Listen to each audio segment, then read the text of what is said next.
महाराज सनकादियों के पास में गए और सनकादि ऋषियों की अपनी समस्या बताई। नारद जी महाराज कहते हैं कि महाराज मैं सत्संग के हेतु विचरण हेतु मैं सब जगह गया, किंतु मुझे कहीं भी सत्संग श्रवण करने को नहीं मिला, ना ही शांति मिली। सब जगह भ्रमण कराया लेकिन कहीं भी मुझे कुछ दिखाई नहीं पड़ा। सनकादियों ने कहा कहां कहां गए?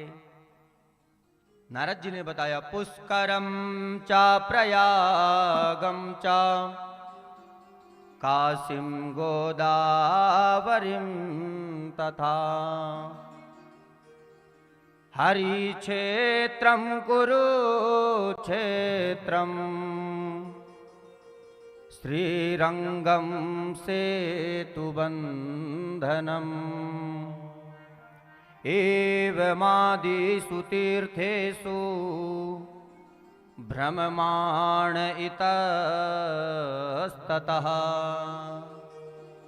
पुष्कर गया, प्रयागराज गया, काशी गया, गोदावरी गया, हरि क्षेत्र गया, हरिद्वार गया, कुरुक्षेत्र गया, सेतुबंध रामेश्वरम गया, एवमादिषु तीर्थेषु भ्रममाण इतस्ततः। सब जगह भ्रमण किया लेकिन कहीं भी महाराज मुझे शांति नहीं मिली। भूमंडल में चित्त को शांति नहीं मिली। समस्त भूमंडल में प्रदक्षिणा किया, फिरा, संतों के पास में गया महाराज, तो जहां सोचा कि संतों के जहां जाने से शांति मिलेगी वहां पर गया तो पाखंड निरतः संता, संत भी पाखंड से लिप्त हो रहे हैं। बोले मौनी बाबा के आश्रम में गया तो बोले मौनी बाबा तो मौन है लेकिन बच्चों का कोलाहल हो रहा है। बोले किसका आश्रम? बोले मौनी बाबा जी का आश्रम है। बोले जहां जहां गया परिभाषाएं बदल गई महाराज। संत भी आजकल पाखंड परायण होते चले जा रहे हैं। पाखंड का मतलब है पापस्थ इति खंडः इति पाखंडः। पाप का जो एक खंड है उसका नाम पाखंड है। पाप परायण होते जा रहे हैं। बोले बंगला किसका है? बोले त्यागी जी महाराज का। तो बोले नाम तो त्यागी जी है लेकिन उन्होंने बंगला का त्याग नहीं किया। इसी तरह हमारे जीवन में भी है महाराज। हम चाय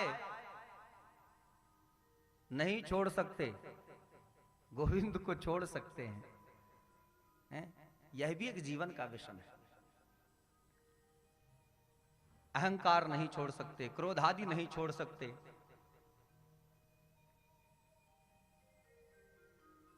संतों के यहां गया, गृहस्थियों के यहां गया, गृहस्थ में जाकर के देखा तो और भी विडंबना।